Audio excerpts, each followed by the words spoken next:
Alors, qui est Marie-Odile Fondeur? Eh bien, Marie-Odile Fondeur est conseillère municipale à Lyon, mais elle est surtout ici parce qu'elle est directrice générale du CIRA. Bonjour.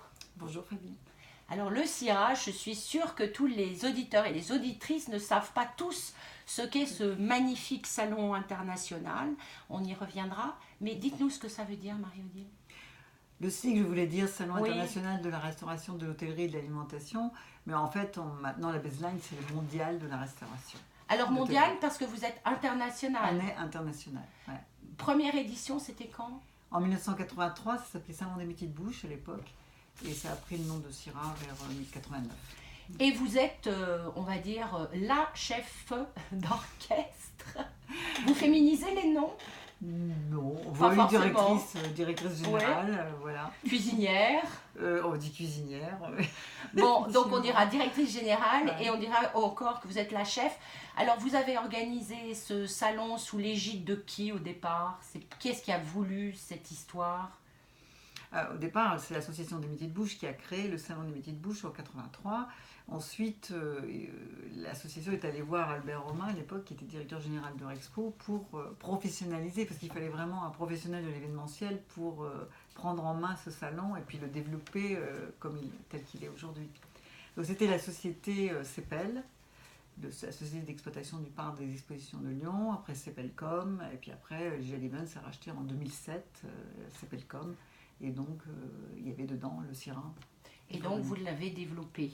Oui, on a beaucoup développé. Aujourd'hui, c'est devenu un salon leader incontournable, même si le terme incontournable est un peu peut-être prétentieux, mais ça l'est Pourquoi vraiment. prétentieux? La gastronomie française, c'est quand même la référence mondiale, même si on se dit que les Japonais viennent essayer de grignoter un peu. Ah, pour moi, il n'y a pas mieux que la restauration française. Après, la restauration, elle s'est mondialisée parce que les chefs français sont allés à l'étranger, les chefs étrangers sont venus en France, il y a eu énormément d'échanges. On parle de multiculturalisme dans la gastronomie. On y reviendra, le multiculturalisme dans la gastronomie. D'ailleurs, nous sommes sur Radio Judaïka, donc on en parlera forcément. Vous êtes une femme très sympathique, travailleuse, efficace parce que finalement vous créez sans arrêt des choses, puisque votre dernier petit bébé, c'est le concours Big. Ah oui, c'est pas un concours, Ah, c'est pas un concours. c'est un off du CIRA. Ouais. Big, ça veut dire Biennale internationale du goût. Mhm. Et l'idée, c'était de. Il y avait une certaine frustration du grand public lyonnais de ne pas pouvoir aller au CIRA, qui est un salon B2B, donc professionnel. Et du coup, on a décidé de créer des événements dans la ville en résonance avec le CIRA pour que les Lyonnais soient fiers de cette manifestation, parce que c'est vraiment la restauration mondiale qui vient à Lyon pendant 5 jours. Et il fallait que les Lyonnais soient fiers et heureux de ça, qu'ils puissent aussi discuter avec les chefs qui viennent du monde, et voilà, qu'il y ait ce mélange de population qui se fasse à travers les événements qu'on organise dans la ville. Alors, les événements dans la ville, ça veut dire que la ville finance le salon? Non, du tout. Pas du tout. Non, non, c'est uniquement J.L. c'est et forcément les exposants, les sociétés du food service qui financent. C'est combien de millions d'euros ce salon? Approximativement, hein, on n'ira pas vérifier. C'est proche de 30 millions d'euros. D'accord. Et ça génère des nuits d'hôtel, ça génère... Ah oui, alors les retombées économiques, c'est plus de 155 millions de retombées, millions d'euros de retombées économiques pendant 5 jours. C'est-à-dire que si on compte bien sûr la restauration, l'hôtellerie, les taxis, toutes les sociétés qui travaillent autour des stands, de l'installation des stands, on a quand même plus de 3000 exposants sur 132 000 m² bruts. Rexpo va s'agrandir d'un nouveau hall en 2019. Le CIRA il est déjà rempli. Donc voilà, je pense quand même on va manquer encore de place en 2019. C'est vraiment un salon qui continue à se développer parce qu'on a toujours anticipé. Et surtout, Oui, justement, parlez-nous de ça, parce que en fait, vous avez fait des études de commerce. oui, de management. De management, mais oui, donc de commerce, école de commerce, Ouais. donc vous êtes quelqu'un de très précis, on ne fait pas ça comme ça, donc vous êtes entouré d'une équipe de combien de personnes pour gérer toutes ces arrivées, ces départs et ce salon? On est une petite quarantaine de personnes. Ouais. Et on a des équipes aussi dans les pays, donc en Turquie, au Brésil, au Mexique, en Hongrie aussi, Budapest. Voilà, oui, en gros une quarantaine de personnes. Pas Alors, 200. Turquie, Hongrie, Brésil, Budapest. Israël? Non. Marie-Odile Fondeur, pourquoi ce nom? Quoi? Marie-Odile Fondeur? MOF, c'est ça? Oui, meilleur ouvrier de France, pour ceux qui n'auraient pas vu, lorsque vous avez reçu une Légion d'honneur. Non, c'était pas la Légion, c'était l'ordre du mérite. D'accord, excusez-moi, mais ça viendra peut-être. Non. L'ordre du mérite par Joël Rebuchon, il a dit que c'était J'étais normal, vous étiez une mof, Marie-Odile Fondeur était meilleure ouvrier de France. Je ne Oui, suis pas meilleure ouvrier de France, hein. Il n'y a que mes initiales. Dites-moi, Israël, donc pourquoi pas Israël? On sait qu'il y a un salon de la gastronomie française qui a lieu en Israël. Voilà. On fait des choix. Comme j'ai entendu Turquie. Donc. Oui, non, mais on fait des choix stratégiques parce que GL20 c'est présent dans ces pays, donc c'est plus facile pour nous de développer. D'accord. Il y a que Mexique où GL20 c'était pas encore présent. Mais on a choisi le Mexique parce que c'est un grand pays qui fait 120 millions d'habitants et où il y a une classe moyenne qui se développe et donc forcément une restauration qui se développe. Bon, il y a des chefs médiatisés un peu dans tous les pays maintenant. Hein. Au Mexique, il y en a, comme au Pérou, en Amérique latine, il y en a beaucoup. Comme en Israël. Mais on va vous inviter à venir faire un petit voyage avec JL Yves. Pourquoi pas? Sur le veggie notamment. Ils ont beaucoup de... Ah oui. Ouais. Alors, vous savez qu'on crée le Syrah Green. Hein. Non, je ne sais pas. Dites-nous, Marie-Odile Fondeur. Alors, on crée une édition spéciale du Syrah les années paires autour de la tendance green. Green, c'est-à-dire il y a le bio, l'agriculture raisonnée, les produits sans allergènes, les produits véganes, et puis tout ce qui est développement durable, donc l'environnement sociétal et environnemental.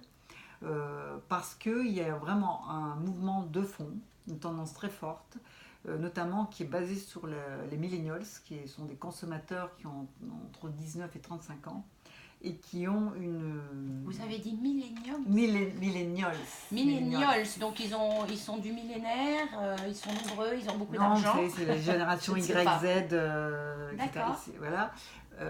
Cette génération est particulière parce que ce sont des gens qui ont pris conscience du changement d'environnement sociétal. Ils ont pris conscience des problèmes de santé qu'ils pouvaient avoir dans cette génération, d'allergie. Oui, vraiment. C'est 50% de ces gens, enfin de la population française qui est allergique à quelque chose ou intolérante alimentaire à certaines choses. D'accord. Et donc cette génération en a pris conscience. Ils ont une exigence par rapport à la qualité de l'alimentation. La traçabilité, c'est-à-dire d'où vient ce qu'ils mangent, ils veulent savoir d'où ça vient, comment l'animal a été élevé, comment il a été abattu dans un abattoir, sans souffrance. Et puis il y a aussi de fait des gens qui sont allergiques, par exemple, qui sont cœliaques, allergiques au Je ne sais pas au ce que gluten. c'est. Ah oui, cœliaque. Oui. Vous entendez les auditeurs et les auditrices, là, parce qu'on apprend plein de choses là depuis 2 minutes. Bon, il y a d'autres allergies, des gens qui ont des maladies qui sont obligés de manger vegan. Donc ce n'est pas qu'une mode, c'est aussi une tendance. On est en train de payer une agriculture intensive pendant 40 ans, de l'élevage intensif. On avait beaucoup utilisé de pesticides, de phytosanitaires, d'antibiotiques pour l'élevage, etc. Tout ça, on est en train de le payer. Il y a une dégradation de la qualité des produits qui fait que l'alimentation... voilà. Et alors justement, vous dites année bis pair, c'est-à-dire que le Syrah c'est tous les 2 ans. Tous les 2 ans. Et donc vous faites ce salon. Le Syrah Green. Et c'est depuis quand? C'est la première édition, ce sera en juin. Ah d'accord, donc pendant 3 jours. Ouvert au public ou juste... Non, c'est que B2B. Parce que l'idée, c'est d'aider le food service, donc les restaurateurs, à se préparer à cette demande des consommateurs et d'avoir les solutions véganes ou autres, peu importe. Un consommateur demain choisira son restaurant pas seulement en fonction d'un concept, mais aussi en fonction de l'offre qu'il va y avoir. Bien sûr. Et alors salon, ça veut dire qu'il va y avoir des tables rondes, des formations, des échanges de cartes de visite. Il y a bien sûr des stands parce que nos exposants ont des offres dans ce domaine-là. Et il y aura une agora avec des taux, des gens qui vont parler, qui expliquer la démarche, des démonstrations de chefs qui sont déjà allés dans cette démarche. Comme, vous avez des noms comme ça Qui va présider d'ailleurs ce salon Green? C'est déjà décidé. Jérôme Bocuse est président du Syrah, donc il est président du Syrah Green. Par exemple, je connais Nadia Samut, qui la fille de Reine Samut, qui est cœliaque et qui donc a créé une cuisine. Reine Samu, c'est en dessous dans, Oui, c'est dans dans le la sud, Drôme, hein, dans c'est la ça, Drôme, voilà. c'est ça. Ouais. Bon, après, il y a en pâtisserie, il y a Alix Burton à Paris qui a créé une pâtisserie qui s'appelle Les Belles Envies, où les pâtisseries n'ont pas de sucre parce qu'elle est allergique au sucre. Donc ça veut dire qu'il y aura un échange entre les sachants et les 10 ans. Voilà, c'est ceux un qui peu vont ça. chercher des solutions parce que D'accord. demain ils devront. C'est intéressant. Et alors, justement, à ce propos-là, Marc Vera, qui a eu Marc Vera est un exemple de personne qui est allée dans la forêt, dans la montagne chercher. Alors des justement, produits. il a créé une fondation, il nous a Oui, avertis tout il y à a fait. quelques mois, et parce qu'il dit textuellement souvent que si nous avons une augmentation des cancers chez les jeunes, chez les jeunes femmes, allez, on va dire entre 45 et 60 ans, c'est dû à ce que nous avons avalé.